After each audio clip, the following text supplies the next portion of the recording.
Hello students, how are you? So let us start today's class. Okay. देखिए मैंने आपको direct indirect का जो चैप्टर है वो पहले टीच करवाया according to bank exams and how to solve errors. But SSC के एग्जाम में इस चैप्टर का एक अलग ही महत्व है because 25 questions are asked in SSC mains CGL exams. ठीक है। और जब कभी बात करते हैं किसी स्टेट के एग्ज़ाम की, तो आरपीएससी के एग्ज़ाम है, यूपीएससी के एग्ज़ाम है, उसमें आपको एक सेंटेंस दिया होता है जिसमें हम डायरेक्ट से इनडायरेक्ट स्पीच में चेंज करते हैं, जिसको नरेशन बोला जाता है। हमें डायरेक्ट की स्ट्रक्चर का एक सेंटेंस दिया होता है, उसको इनडायरेक्ट स्पीच में चेंज करना होता है। तो आज की क्लास में मैं आपको ये बताऊंगा शॉर्ट मेथड से कैसे हम डायरेक्ट स्पीच से इनडायरेक्ट स्पीच चेंज करते हैं या बनाते हैं। ठीक है। मैं आपको इतना लेंथी चैप्टर नहीं करवाने वाला जितना कि बुक्स में अक्सर आप देखते हो। एक नए तरीके से और इजी वे से मेरा प्रयास रहेगा आपको टीच करवाने का, और उम्मीद करता हूँ कि आपको बहुत इंटरेस्ट आएगा, बहुत मज़ा आएगा, you will enjoy a lot. ठीक है। सो शुरू करता हूं।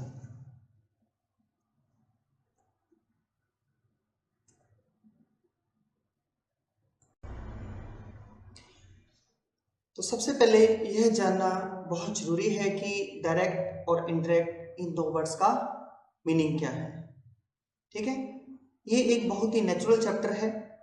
अगर इसको नेचुरल से विदाउट रूल इसको अगर अपने करते हैं तो गलती होने की संभावना बहुत न के बराबर रह जाती है। ठीक है।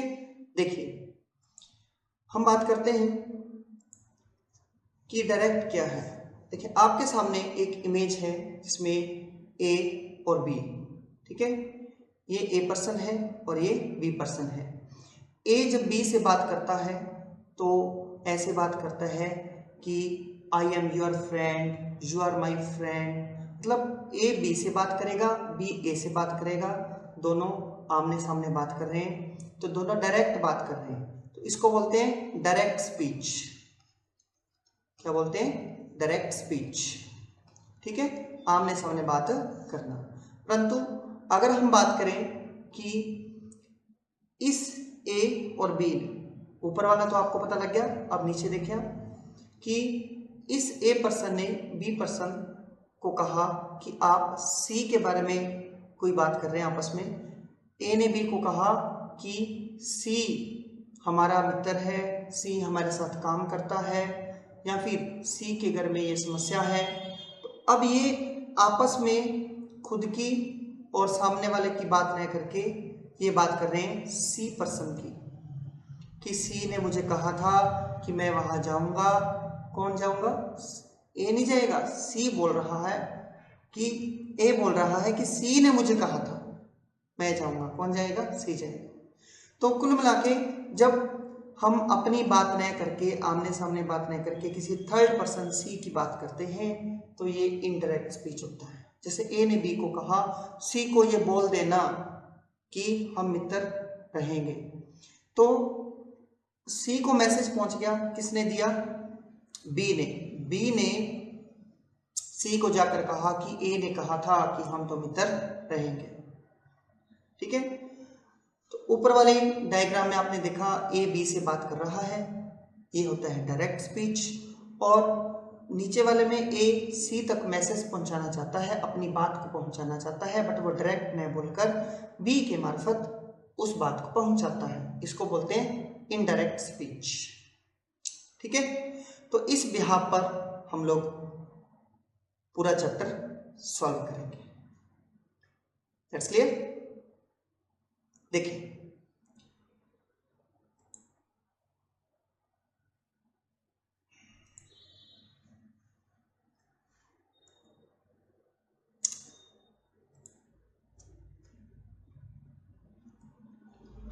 आपके सामने स्क्रीन पर एक सेंटेंस है डायरेक्ट स्पीच में।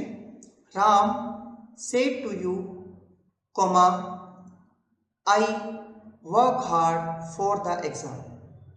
आप देखें इस स्क्रीन पर आपको एक सेंटेंस दिया है ये सेंटेंस एक न होकर दो सेंटेंस हैं। पहला सेंटेंस यू तक है, नीचे कोमा लगा है, और इसके बाद आई से लेकर एग्जाम तक ये इन्वर्टेड कोमा के भीतर दूसरा सेंटेंस है। इस प्रकार की स्ट्रक्चर को बोलते हैं डायरेक्ट स्पीच। ठीक है, तो हमने क्या करना होता है, इसको इनडायरेक्ट स्पीच में चेंज करना होता है। देखें, जो डायरेक्ट स्पीच है उसमें मैंने जानबूझकर सेट टू को मैंने स्काई ब्लू कलर में डार्क कर दिया। क्यों किया? ताकि आपको ये बताया जा सके कि कभी भी जो पहला सेंटेंस जो कि कोमा से पहले वाले पोर्शन में होता है, इस सेंटेंस में आपको अक्सर यहाँ पर से, सेज, सेड टू अक्सर आपको मिलेगा। ठीक है, इस से को, सेज को या सेज टू को, सेड टू को हम बोलते हैं रिपोर्टिंग वर्ब। क्या बोलते हैं? Reporting verb. और इसके जस्ट बाद आप देख रहे हैं इन्वर्टेड कॉमा के भीतर आई work hard for the exam, इसको बोला जाता है रिपोर्टेड स्पीच। ये पूरा का पूरा आप ये मान सकते हैं राम का ये स्पीच है, राम का ये स्पीच है, मतलब रिपोर्टेड स्पीच। तो पहले वाले सेंटेंस का मुख्य पोर्शन रहता है रिपोर्टिंग वर्ब, और सेकंड सेंटेंस जो पूरा का पूरा है इसको बोलते हैं रिपोर्टेड स्पीच। ये दो वर्ड आपको बहुत अच्छे से याद होने चाहिए, क्योंकि इन वर्ड्स का यूज मैं बार बार करने वाला हूँ। ठीक है, तो इसका हम इनडायरेक्ट स्पीच जब बनाएंगे तो आप देखें, हमने राम जो नाम दिया है उसको तो वैसे का वैसा ही रखना है। मैं आपको बता दूं कि ऊपर आपको दो सेंटेंस मिलेंगे, जब आप इनको इनडायरेक्ट स्पीच में चेंज करेंगे तो इनको जोड़ने के लिए आपको एक कनेक्टिव की आवश्यकता रहेगी। ठीक है, ये बाय डिफॉल्ट याद रखना, हर बार ऊपर आपको दो सेंटेंस दिए होंगे, इन दोनों सेंटेंस को जोड़ने के लिए एक कनेक्टिव की आवश्यकता होगी। और कनेक्टिव के अलावा हमने हर बार रिपोर्टिंग वर्ब को रिपोर्टेड स्पीच के अकॉर्डिंग चेंज करना है। जैसे कि इस सेंटेंस में हमने सेड टू को टोल्ड में चेंज किया। किस में चेंज किया? टोल्ड में। ठीक है, और इसके जस्ट बाद रिपोर्टिंग वर्ब से जो पहले राम दिया है ये होता है रिपोर्टिंग वर्ब का सब्जेक्ट, और सेड टू के बाद जो भी दिया होगा वो हमेशा रिपोर्टिंग वर्ब का ऑब्जेक्ट मानेंगे। और इस पोर्शन में कोई भी चेंज नहीं करना होता, इसमें बस एक ही मुख्य चेंज होता है कि सेड टू, से टू, सेज टू को हमने टोल्ड में बदलना है, आस्क्ड में बदलना है, एक्सक्लेम्ड में बदलना है, ऑर्डर्ड, एडवाइज्ड, विश्ड, बेड, इन वर्ड्स में बदला जाता है। कैसे कैसे बदलते हैं ये थोड़ी देर में मैं आपको सिखाने वाला हूँ। फिर इन दोनों सेंटेंस को जोड़ने के लिए कनेक्टिव जो हमने लिया वो है दैट। क्या है? दैट। हमने ये मानना है कि हर बार हमने दैट कनेक्टिव को बाय डिफॉल्ट लेना है। मैं आपको बता दूं, आगे जो क्लास अपने चलने वाली है उसमें मैं आपको बताऊंगा कि कनेक्टिव दैट, इफ, वेदर या WH वर्ड इन्हीं में से एक हमेशा लेना है, बट बाय डिफॉल्ट हमने दैट को चूज करना है। ठीक है, और अदर कनेक्टिव कब और कैसे लेने हैं इस पे चर्चा मैं आगे करूंगा। फिर देखिए, आई वर्क हार्ड। अब राम ने यू को कहा आई वर्क, मैं काम करता हूं। ये बात कौन कह रहा है? राम कह रहा है। कौन कह रहा है? राम। तो मतलब राम वर्क करता है, तो हमने क्या किया, आई को राम के अकॉर्डिंग क्या कर दिया, ही कर दिया। देखिए, इसके रूल्स मैं आपको थोड़ा सा क्लास आगे प्रोसीड करवाने के बाद बताऊंगा। ठीक है, ये केवल एक सेंटेंस की इंट्रो के रूप में मैंने इसको चूज किया। वर्क को मैंने कर दिया वर्क्ड, फर्स्ट फॉर्म थी, इसको मैंने कर दिया सेकंड फॉर्म में। आगे हार्ड का हार्ड रहने दिया, फॉर द एग्जाम का फॉर द एग्जाम रहने दिया। इस डायरेक्ट से इनडायरेक्ट स्पीच में मैंने आपको जो मुख्य चीज बतानी चाहिए वो ये है कि डायरेक्ट के सेंटेंस में रिपोर्टिंग वर्ब आपको हर बार मिलेगा, आपको उस रिपोर्टिंग वर्ब को चेंज करना है, और रिपोर्टेड स्पीच को भी आपने चेंज करना है। ठीक है दोस्तों, मैंने आपको जब बैंक के एग्जाम के लिए एक सेंटेंस जिसमें दो सेंटेंस को कनेक्टिव से एक सेंटेंस कैसे बनाते हैं और उसको कैसे जांच करते हैं बताया था कि पहले कनेक्टिव से पहले अगर पास्ट है तो कनेक्टिव के बाद 2 बार पास्ट हम देखेंगे, एक बार तो वर्ब में और दूसरी बार एडवर्ब। इस बात पर मैंने सबसे ज्यादा जोर रखा था। कनेक्टिव से पहले एक सेंटेंस, कनेक्टिव के बाद एक सेंटेंस। कनेक्टिव से पहले अगर पास्ट टेंस की स्ट्रक्चर है तो कनेक्टिव के बाद भी पास्ट टेंस की स्ट्रक्चर आएगी। और कनेक्टिव के जस्ट बाद जब आप वर्ब जांच कर लो तो उसके बाद एडवर्ब भी देखनी है। एडवर्ब भी पास्ट में ही आएगी अगर वर्ब पास्ट में है। ठीक है, तो अब तक जो टारगेट था वो यही बताना था कि 2 सेंटेंस को जोड़ने के लिए कनेक्टिव लिया और से टू को बोलते हैं रिपोर्टिंग वर्ब, और आई work hard for the exam जो इन्वर्टेड कॉमा के भीतर लिखा है इसको बोलते हैं रिपोर्टेड स्पीच। That's clear. बस आपने इतना ही नोट करना है, राम से टू यू, इसमें से टू रिपोर्टिंग वर्ब है, आई work hard for the exam ये पूरा स्टेटमेंट रिपोर्टेड स्पीच है। ठीक है, आगे बढ़ रहा हूं। अब मैंने आपको इसके रूल्स बताने हैं। देखिए, डायरेक्ट से इनडायरेक्ट बनाते समय मेनली 5 रूल्स का ही मैं यूज करूंगा, ओनली 5 रूल्स, वो भी आपको मैं अभी टिप्स पर करवाने वाला हूं। सबसे पहले मैं चाहता हूं कि उन 5 रूल्स पर मैं ओरली बात करूं और आप उसको ध्यान से सुनें। ठीक है, अभी नोट भी करवाऊंगा बट सबसे पहले आप उसको ध्यान से लिसनिंग करें। जैसे हमने क्या करना है, फर्स्ट रूल तो यही होता है कि जो से टू को चेंज करना है। ठीक है, से टू को हम किस पोजीशन में चेंज करेंगे, आस्क्ड में, टोल्ड में, एडवाइस में, ऑर्डर में। सबसे पहला रूल तो ये होगा। नंबर 2, हमने कौन सा कनेक्टिव लगाना है, हमने कौन सा कनेक्टिव लगाना है। जब हम डायरेक्ट से इनडायरेक्ट स्पीच बनाएंगे तो हर बार एक कनेक्टिव लगाना होगा। फिर सुने, नंबर 1 रूल था कि हमने रिपोर्टिंग वर्ब को चेंज करना है। नंबर 2, कनेक्टिव को अपनी तरफ से ऐड करना है।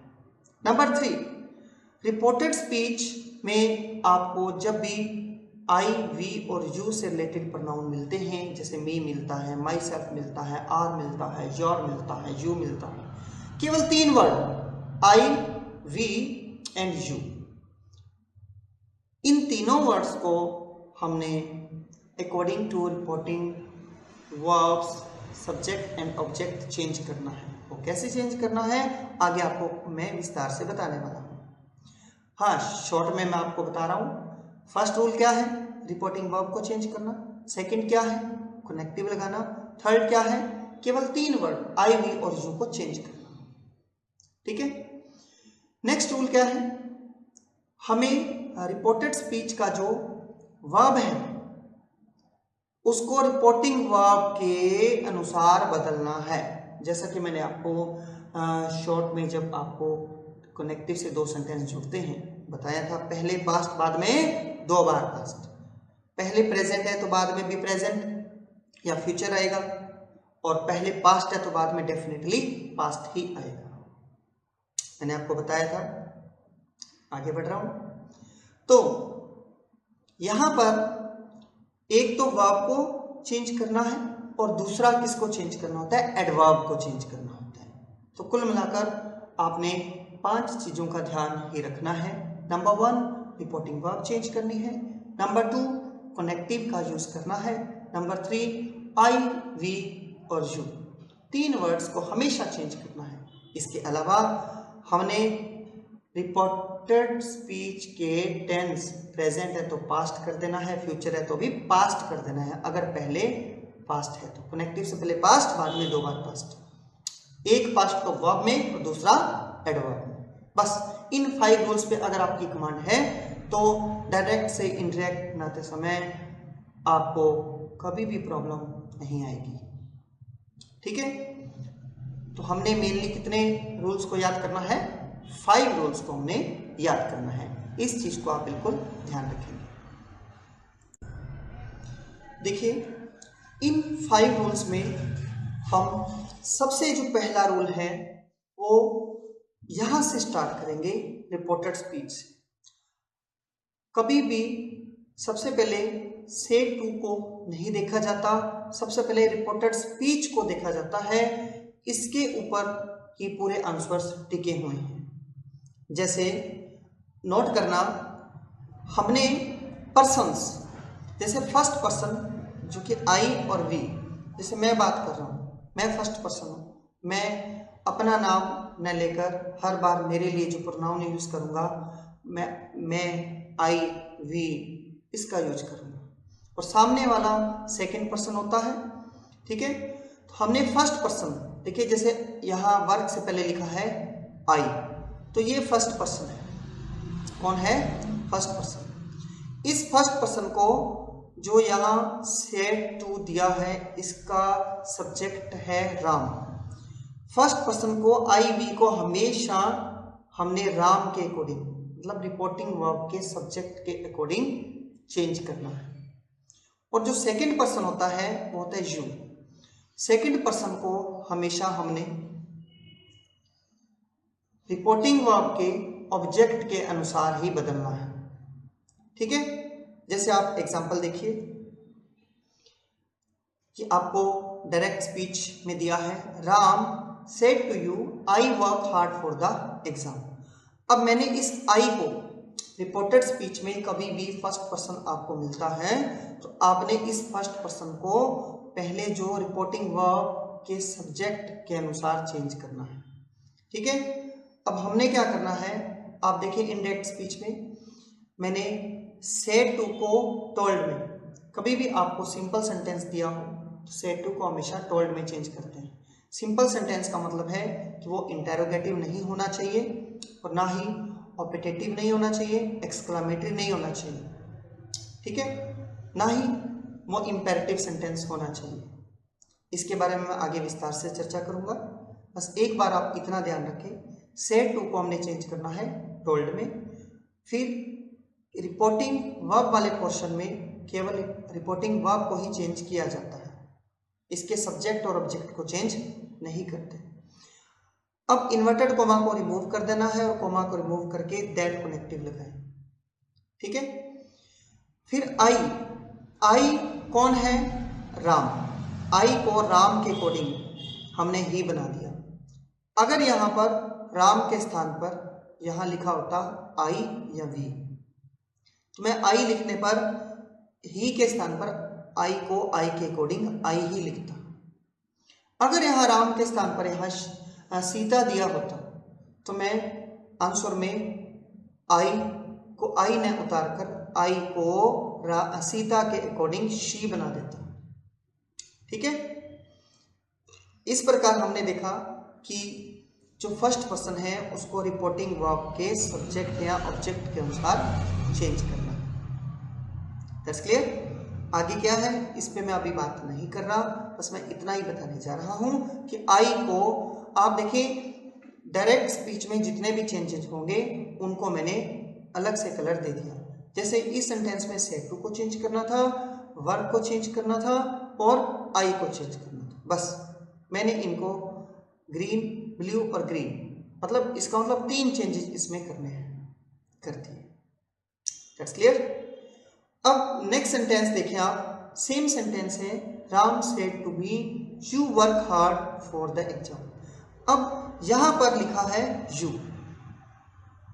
क्या लिखा है? यू। अब मैंने इस यू को रिपोर्टेड स्पीच में जब भी आपको यू मिलेगा, ध्यान से सुनना, रिपोर्टेड स्पीच में मतलब इस एरिया में आई work hard for the exam inverted coma के भीतर जब भी आपको यू मिलेगा तो आपने ये देखना है कि रिपोर्टिंग वर्ब सेड टू का ऑब्जेक्ट कौन सा है। जैसे ऑब्जेक्ट इसमें कौन सा है? मी। इसका मतलब यू को मी के अनुसार आई कर देना है। अगर यहां पर मी के स्थान पर हिम होता तो मैं यू को हिम के अनुसार ही बना देता। अगर यहां पर सीता लिखा होता मी के स्थान पर तो मैं यू को यू ने उतार कर शी उतारता, सीता नहीं उतारना, उसका प्रोनाउन उतारना है। ठीक है, अगर यहां पर यू मी के स्थान पर यू दिया होता तो मैं यू को यू के अकॉर्डिंग यू ही मत। That's clear. तो इसका जो आंसर है वो है राम से टू को टोल्ड में चेंज कर दिया, मी कनेक्टिव क्या लगाया, दैट। ठीक है, तो यू को मी के अनुसार आई में चेंज कर दिया। किस में चेंज कर दिया, आई में। आगे चलो, आगे कैसे चेंज हुआ इस पे मैं आगे बात कर रहा हूँ। पहले मैंने आपको हालांकि ये बता चुका हूँ, पहले पास्ट है तो बाद में भी पास्ट वर्ब आएगी। चूंकि वर्ब फर्स्ट फॉर्म थी, इसको किस में चेंज कर दिया, सेकेंड फॉर्म में। That's clear. Hard for the exam, hard adverb था, हार्ड का हार्ड ही रहेगा, और फॉर द एग्जाम ज्वाइन, वैसे का वैसा उतारना है, कोई चेंज नहीं करना। That's clear.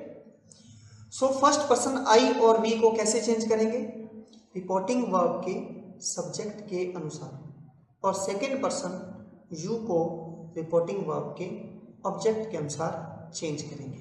आप नोट कर लीजिए।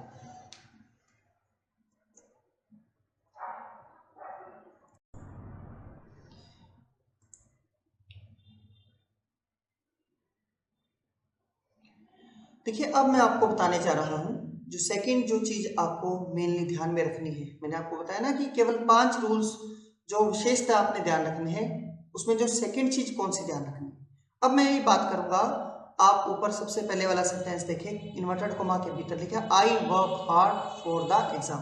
अब वर्क को कैसे चेंज करना है, ठीक है, वर्क को कैसे पता लगे कि हमें किस फॉर्म में चेंज करना है, ये मैं आपको बताने जा रहा हूं। देखिए, मैंने आपको पहले हालांकि ये बता चुका हूं कि पहले पास्ट है तो बाद में 2 बार पास्ट आएगा, है ना। सुने, रिपोर्टिंग वर्ब, मैं जब भी रिपोर्टिंग वर्ब बोलूंगा या लिखूंगा तो इसका मतलब से टू की बात कर रहा हूं, सेड टू की बात कर रहा हूं, सेड की बात कर रहा हूं, ठीक है।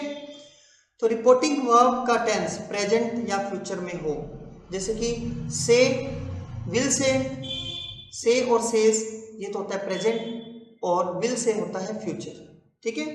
जब कभी भी आपको रिपोर्टिंग वर्ब प्रेजेंट में दिया है से या सेज दिया है, या फ्यूचर में विल से दिया है, तो रिपोर्टेड स्पीच का वर्ब नहीं बदलते।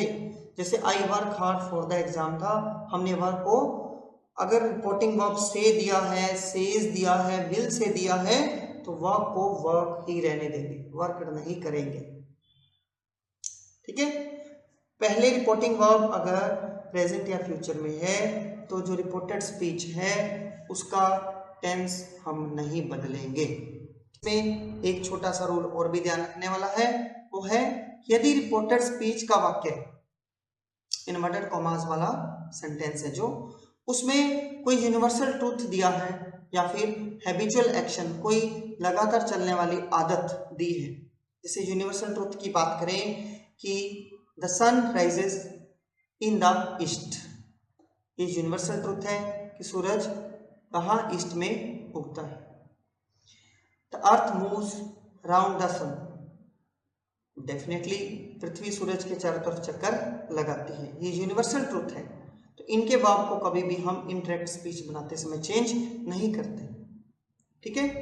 आदत, जैसे I take tea in the morning daily, ऐसे सेंटेंस जिसमें everyday, daily, never, often, seldom, usually, generally, mostly word दिए हूँ।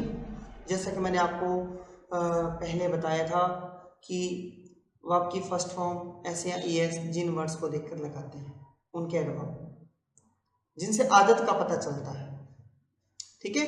तो ऐसे सेंटेंस के भी वर्ब को कभी चेंज नहीं करते। आगे इस पे और बात करेंगे, केवल मैं इतना ही बता रहा हूं कि अगर रिपोर्टेड स्पीच यूनिवर्सल ट्रूथ हो या हैबिचुअल एक्शन बताता हो तो भी रिपोर्टेड स्पीच के वर्ब में कोई परिवर्तन नहीं आएगा, चाहे रिपोर्टिंग वर्ब प्रेजेंट में हो, पास्ट में हो, फ्यूचर में हो, इससे कोई फर्क नहीं पड़ता। That's clear. आगे बढ़ रहा हूं। फिर है यदि रिपोर्टिंग वर्ब पास्ट टेंस में हो तो रिपोर्टेड स्पीच भी पास्ट टेंस में होगा। अब इन तीनों रूल्स का मैं संक्षेप में फिर आपको बता दूं। अगर कभी भी कनेक्टिव से पहले वाला पोर्शन से, सेज या विल से हो तो कनेक्टिव के बाद वाले पोर्शन का टेंस चेंज नहीं करना। अगर कभी सेड टू दिया हो, सेड दिया हो सेट दिया हो तो रिपोर्टेड स्पीच का वर्ब चेंज करना है, दैट्स ऑल, इतनी सी बात है। परंतु अगर रिपोर्टेड स्पीच में हैबिचुअल एक्शन है, सच्ची बात है, यूनिवर्सल ट्रूथ है, तो उसका टेंस चेंज नहीं करना। केवल टेंस नहीं बदलना, प्रोनाउन हमेशा बदलेगा बाय डिफॉल्ट। प्रोनाउन हमेशा बदलेगा। कौन सा प्रोनाउन? फर्स्ट पर्सन और सेकंड पर्सन वाला, आई, वी और यू, बस 3 ही वर्ड हमने बदलने हैं, ठीक है। ही, शी, इट, दे को कभी भी छेड़खानी नहीं करते हैं, जैसे हैं वैसे ही उतार देते हैं। देखिए कैसे चेंज करेंगे। अगर रिपोर्टिंग वर्ब पास्ट में है और रिपोर्टेड स्पीच में हमें इजामार मिले, क्या मिले? इजामार, तो उसको चेंज कर देंगे वॉज वर्ब। नोट करते रहना, इजामार को किस में चेंज करेंगे? वॉज वर्ब, ठीक है। और अगर हमें मिले हैज, हैव, तो इसको पास्ट बनाने के लिए हम कर देंगे हैड। अगर हमें हैज, हैव के साथ मिलता है तो हम इसको चेंज कर देंगे हैड बीन में। अगर हमें वर्ब की सेकेंड फॉर्म मिलती है तो हम इसको चेंज कर देंगे, या तो सेकेंड फॉर्म को सेकेंड फॉर्म में रहने देंगे या हेड थर्ड फॉर्म में चेंज कर देंगे। दोनों में से कुछ भी कर सकते हो, सेकेंड का सेकेंड उतार दीजिए या हेड थर्ड फॉर्म में चेंज कर दीजिए, क्योंकि ये सेकेंड फॉर्म ऑलरेडी पास्ट है, रिपोर्टिंग वर्ब पास्ट में है, तो रिपोर्टेड स्पीच में सेकेंड फॉर्म ऑलरेडी पास्ट में है। आप इसको चेंज करो या नहीं करो तो हेड थर्ड फॉर्म। अगर आपको डिड नॉट मिलता है तो आप डिड नॉट को हमेशा हैड नॉट में चेंज करेंगे, और अगर आपको डू डज नॉट मिलता है तो डू डज नॉट को आप डिड नॉट में चेंज करेंगे, ठीक है। पास्ट बनाना है बस। अगर आपको वॉज आईएनजी फॉर्म मिलती है रिपोर्टेड स्पीच में, हमने इसको हैड बीन आईएनजी फॉर्म तो दोनों में सेम है, मतलब वॉज मिलने पर इसको हम हैड बीन में चेंज करेंगे। ऐसे ही अगर आपको हैड थर्ड फॉर्म और हैड बीन आईएनजी फॉर्म मिलता है तो आपने कोई भी चेंज नहीं करना, ठीक है। हैड थर्ड फॉर्म का हैड थर्ड फॉर्म उतार देना और हैड बीन आईएनजी फॉर्म को हैड बीन आईएनजी फॉर्म में ही लिख देना, कोई चेंज नहीं करना है। कैन को हम चेंज करते हैं कुड में, मे को हम चेंज करते हैं माइट में, विल को हम चेंज करते हैं या शेल को चेंज करते हैं वुड में। विल और शेल दोनों की पास्ट फॉर्म वुड होती है। कुछ लोग भूलवश शेल को शुड मान लेते हैं, शुड करके आ जाते हैं। शेल को आपने शुड नहीं करना, शेल को कभी भी आप चेंज करें तो वुड में ही चेंज करें। That's clear. अब आप सोच रहे होंगे कि इसमें फर्स्ट फॉर्म को सेकंड फॉर्म में तो लिखा ही नहीं था, जो मैं सबसे लास्ट में बताने वाला। देखिए अभी मैंने आपको 3 नोट करवाए थे, ठीक है। 3 नोट में जो सेकंड वाला नोट था यूनिवर्सल ट्रूथ और हैबिट की बात जो होती है वो हमेशा फर्स्ट फॉर्म एस या ईएस मतलब सिंपल प्रेजेंट टेंस में लिखी जाती है। अगर कोई सेंटेंस आप फर्स्ट फॉर्म से सेकंड फॉर्म करते हो तो रिपोर्टेड स्पीच में ये जांच करना बहुत जरूरी है कि उसमें कोई यूनिवर्सल ट्रूथ या हैबिट है या नहीं। अगर है तो फर्स्ट फॉर्म को फर्स्ट फॉर्म में रहने देंगे और अगर नहीं है तो हम सेकंड फॉर्म में चेंज कर देंगे, ठीक है। ये आपका सेकंड रूल है जो आपने मेनली ध्यान रखना है कि रिपोर्टिंग वर्ब पास्ट में आए तो रिपोर्टेड स्पीच को भी पास्ट करना है। कैसे करना है? फर्स्ट फॉर्म को सेकंड फॉर्म, इजामार को वॉज वर्ब, हैज हैव को हैज हैव बीन को हैड बीन। सेकंड फॉर्म को या तो सेकंड फॉर्म रहने दें या हैड थर्ड फॉर्म में चेंज करें। डिड नॉट को हैड नॉट में, डू डज नॉट के साथ did not, do does not के साथ नॉट लगा हो तो इसको डिड नॉट में चेंज कर दें। वॉज पर आईएनजी को हैड बीन आईएनजी में चेंज कर दें। Had third form had been ING को नो चेंज करेंगे, ठीक है। कैन को किस में चेंज करेंगे? कुड में, मे को माइट में, विल और शेल को किस में चेंज करेंगे? वुड में चेंज करेंगे। That's clear. और फर्स्ट फॉर्म को सेकंड फॉर्म में करते समय आंख खुली रखना, हैबिट और यूनिवर्सल ट्रूथ को कभी भी चेंज नहीं करते, ठीक है। आप इनको नोट कर लीजिए।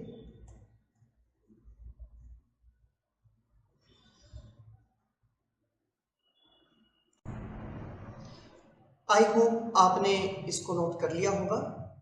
तो आगे बढ़ रहा हूं। अब तक मैं आपको 2 रूल बता चुका हूं। फर्स्ट रूल जो है जिसमें मैंने आपको बताया आई, वी और जी यू को चेंज करना है।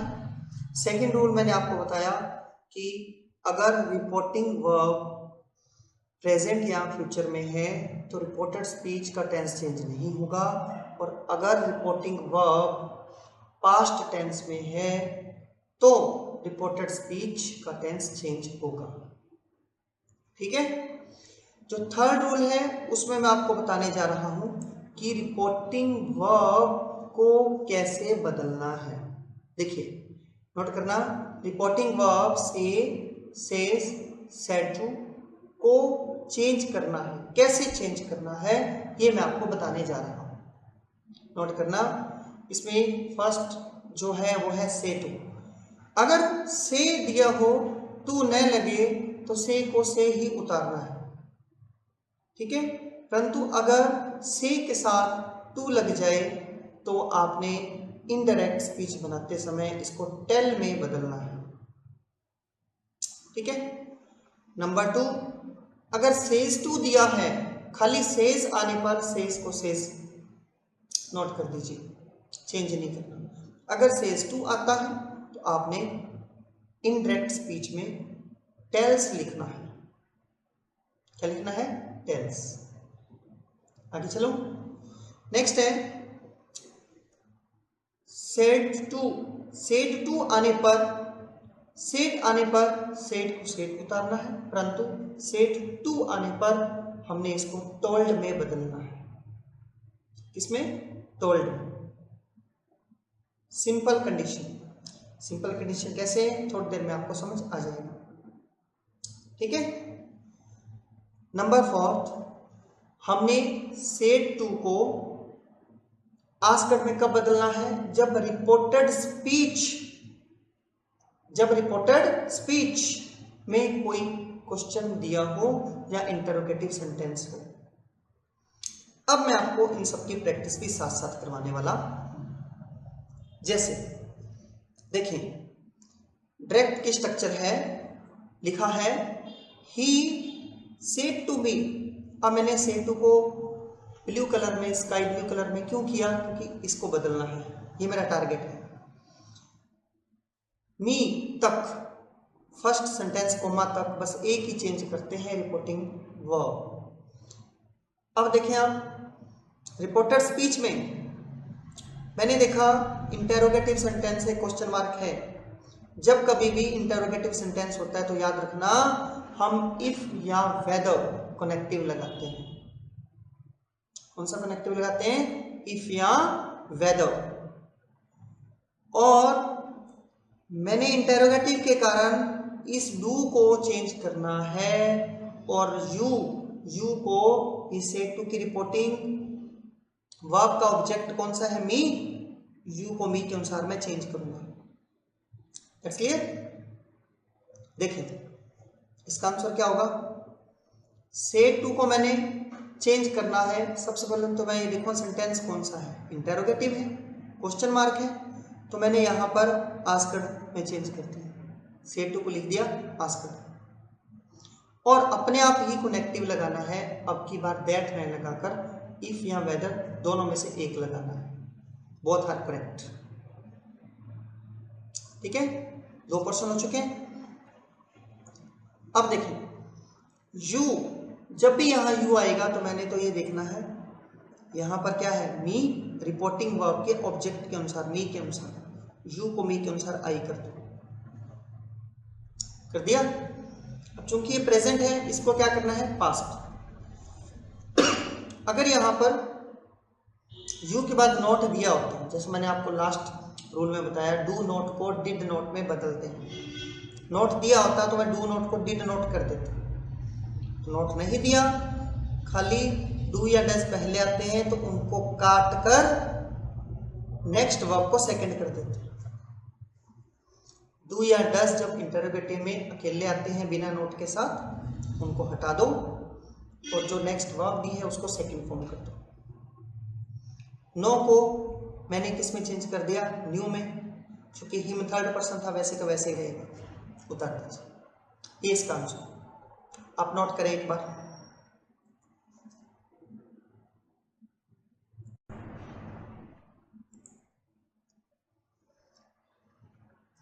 चलिए नेक्स्ट सेंटेंस पे चलते हैं। देखें, हमें डायरेक्ट स्पीच में दिया है ही सेड टू मी। मैं सबसे पहले सेड टू को नहीं देखता, मेरे को तो सबसे पहले रिपोर्टेड स्पीच देखना होता है, क्योंकि उसके अकॉर्डिंग सेड टू चेंज होता है। ठीक है, ये बात मैं आपको बहुत बार बोलने वाला हूं ताकि आपको ये चीज याद हो जाए। यहां दिया था वेयर आर यू गोइंग, मैंने देखा ये तो इंटेरोगेटिव सेंटेंस है। कौन सा है? Interrogative sentence. यहां मैंने सेड टू को आस्क्ड में चेंज कर देना है। किस में बदल दूंगा? आस्क्ड में। परंतु एक चीज ध्यान रखना, इंटेरोगेटिव सेंटेंस दो प्रकार के होते हैं। एक जिसमें WH वर्ड होते हैं, व्हेन, वेयर, हाउ मेनी, और एक जिसमें WH वर्ड नहीं होते, केवल हेल्पिंग वर्ब को सब्जेक्ट से पहले रखा जाता है, जैसा कि फर्स्ट ही said to me do you know him इस सेंटेंस में लिखा है। इसमें WH वर्ड नहीं है। जब WH वर्ड नहीं है तो आपने इफ या वेदर में से एक लगाना है, और जब WH वर्ड कोई भी दिया हो, when, where, why, how old, तो आपने कनेक्टिव नहीं लेना, क्योंकि ये खुद कनेक्टिव का काम करते हैं। आप इस चीज को नोट कर लेना कि अगर WH वर्ड आपको रिपोर्टेड स्पीच में मिल जाए तो हम क्या करेंगे? कनेक्टिव नहीं लेंगे। और अगर WH वर्ड रिपोर्टेड स्पीच में न मिले तो क्वेश्चन मार्क वाले सेंटेंस में इफ या वेदर का यूज करते हैं एज ए कनेक्टिव। अब दूसरा चेंज मैं किस में करूंगा? पहला चेंज तो सेड टू को किस में कर दूंगा? आस्क्ड में कर दिया मैंने। मी का मी उतार देंगे और कनेक्टिव वेयर का वेयर। इसमें सबसे बड़ा जो इंटेरोगेटिव का रूल है वो ये है कि अगर क्वेश्चन में डायरेक्ट स्पीच में क्वेश्चन मार्क की स्ट्रक्चर हो, इंटेरोगेटिव हो, तो इनडायरेक्ट स्पीच में कभी भी इंटेरोगेटिव स्पीच नहीं होता, हमेशा सिंपल सेंटेंस में चेंज करते हैं। कहने का मतलब आर यू गोइंग था, हमने सब अब आर को तो कर देंगे पास्ट में, इजमार को वोजवर में चेंज करते हैं। अब यू को चेंज करना है किसके अनुसार? आप देखिए वेयर से पहले मी दिए, रिपोर्टिंग वर्ब का ऑब्जेक्ट क्या है? मी। यू को चेंज करेंगे मी के अनुसार आई, मी के अनुसार आई, और आई के साथ वॉज। आर को वॉजवर में से किस में चेंज करेंगे? वॉज में से। ठीक है, और गोइंग का गोइंग उतार देंगे। ये आपका आंसर। इसमें जो मैंने चेंज किए, सेड टू को आस्क्ड में, कनेक्टिव वेयर का वेयर रहा, चेंज नहीं किया। यू को रिपोर्टिंग वर्ब के ऑब्जेक्ट मी के अनुसार आई में बदल दिया, और इजमार को वॉजवर में बदलते हैं तो आई के साथ वॉज आता है। इसमें केवल और केवल 3 चेंज करने हैं। ठीक है, आगे बढ़ रहा हूं। सेंटेंस है ही सेड टू मी, मैंने इसको पहले नहीं देखना, हर बार पहले रिपोर्टेड स्पीच को देखा जाता है। विल यू टेक टी, ये भी इंटेरोगेटिव सेंटेंस है, विल से स्टार्ट है। इसका मतलब ये हुआ कि सेड टू को चेंज कर दीजिए आस्क्ड में, कर दिया। क्योंकि इसमें WH वर्ड नहीं था तो हमने कनेक्टिव क्या लगाया? या तो इफ लगा दो या वेदर लगा दो। मैंने इफ लगा दिया। अब यू कौन था? मी। मी के अनुसार आई बदल दो। विल को पास्ट में करना है तो वुड। बस इसमें भी 3 ही चेंज थे। सेड टू को चेंज करना है, विल को वुड में करना है, यू को मी के अनुसार आई में करना है। केवल 3 चेंज, तो कनेक्टिव लगाना है। ठीक है, ये इंटेरोगेटिव सेंटेंस में हमने आस्क्ड में चेंज किया। ये था। आगे सुने, हम सेड टू को विश्ड में और प्रेयर्ड में ऑप्टेटिव सेंटेंसेस बोलते हैं, मनोकामना वाले सेंटेंस। जैसे आप देखें सेंटेंस आता है शी सेड टू मी। अब मैंने सबसे पहले इनडायरेक्ट स्पीच में रिपोर्टेड स्पीच के पोर्शन को देखना है। आंसर आपका तय करेगा रिपोर्टेड स्पीच का पोर्शन। अब ये मे से स्टार्ट था, किससे स्टार्ट था? मे से। कभी भी मे से स्टार्ट सेंटेंस हो तो इसका मतलब वो हमेशा ऑप्टेटिव सेंटेंस है, मनोकामना वाले सेंटेंस है। May god bless you with a son, आशीर्वाद वाला सेंटेंस है। मैंने क्या किया, जब भी मे से स्टार्ट होगा तो इस से टू को या तो विश्ड में बदलना है या प्रेयर्ड में बदलना, ठीक है। और मे को उठाकर सब्जेक्ट के बाद ही रखना है। हेल्पिंग वर्ब हमेशा इनडायरेक्ट स्पीच बनाते समय सब्जेक्ट के बाद ही रखेंगे, नोट कर लेना। हेल्पिंग वर्ब को सब्जेक्ट के बाद ही रखना है। देखें आंसर क्या बनेगा इसका, शी का शी उतार दिया, से टू को विश्ड और प्रेड कुछ भी लिख दीजिए, ठीक है। इसके जस्ट बाद मैंने मी नहीं लिखा क्योंकि विश्ड और प्रेड के बाद ऑब्जेक्ट नहीं लिखते, क्योंकि ये माना जाता है कि ये भगवान को विश की जाती है, प्रार्थना की जाती है, इसलिए मे वाले सेंटेंस में कनेक्टिव आपने वही दैट ही लगाना है। दैट, गॉड का गॉड उतार दिया, मे को गॉड के बाद क्या कर दिया, माइट कर दिया, ठीक है। ब्लेस यू, अब यू को चेंज करना है किसके अकॉर्डिंग, रिपोर्टिंग वर्ब के ऑब्जेक्ट के अकॉर्डिंग। आप देखें यहां यू की क्या भूमिका है, ब्लेस यू, वर्ब के बाद यू ऑब्जेक्ट फॉर्म है ना। अब यू को मी की अकॉर्डिंग चेंज करना है, क्योंकि यू ऊपर ऑब्जेक्ट फॉर्म है तो मी भी ऑब्जेक्ट फॉर्म है, मी का मी उतार देंगे। अगर यू गॉड के स्थान पर होता तो यू कौन सी फॉर्म में होता, सब्जेक्ट फॉर्म में, तो हम मी के अनुसार मी को भी सब्जेक्ट फॉर्म में ही चेंज करते हैं, ठीक है। विदेशन ज्वाइंट है, ज्वाइंट का ज्वाइंट वैसा ही उतार दीजिए। आगे बढ़ रहा हूं। फिर है से टू को थैंक में कब चेंज करते हैं, विश्ड या बेड में कब चेंज करते हैं। सेंटेंस है the servant said to the master, यहां तक सेंटेंस कोई भी मिले आप अपना आंसर तय नहीं कर पाएंगे। आंसर तय करता है इन्वर्टेड कॉमा वाला portion, reported speech. Reported speech में दिया है thank you sir for help. जब कभी भी आपको thank you sir, thank you, thanks ये दिया हो तो आपने से टू और थैंक्स को एक साथ लिखना है, उसको चेंज करना है।